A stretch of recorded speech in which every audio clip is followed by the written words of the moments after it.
వారు ఏ బటన్ నొక్కితే ఎలా స్లైడ్ అవ్వాలి, ఇలాంటివన్నీ నేర్చుకోవాలి. హెడర్ ఎలిమెంట్ ఎలా ఉంటుంది, ఫోటో ఎలిమెంట్ ఎలా ఉంటుంది, ఇవన్నీ నేర్చుకోవాలి.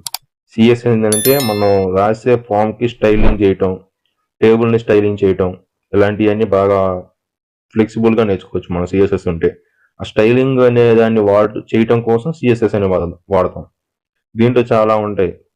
ఫ్లెక్స్ బాక్స్ అని ఉంటాయి, గ్రిడ్, యానిమేషన్స్, రెస్పాన్సివ్ డిజైన్. ఏంటంటే మొబైల్లో ఎలా వస్తుంది మనకు కనపడే పేజ్, ల్యాప్టాప్లో ఎలా పెడతాం, ట్యాబ్లో ఎలా పెడతాం. ఈ రెస్పాన్స్ ఈ మొబైల్ అప్లికేషన్ కూడా కంపాటబుల్గా ఉండటం కూడా సిఎస్ఎస్లోనే చేస్తాం.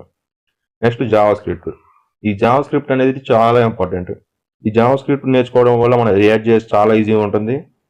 అలాగే రియాక్ట్ జేఎస్తో పాటు నెక్స్ట్ జేఎస్ కానీ, వ్యూ జేఎస్ కానీ, ఎలాంటి ఫ్రంట్ ఎండ్ డెవలప్మెంట్తో కూడినటువంటి అన్ని జావా స్క్రిప్ట్ నేర్చుకుంటే చాలా ఈజీగా ఉంటుంది.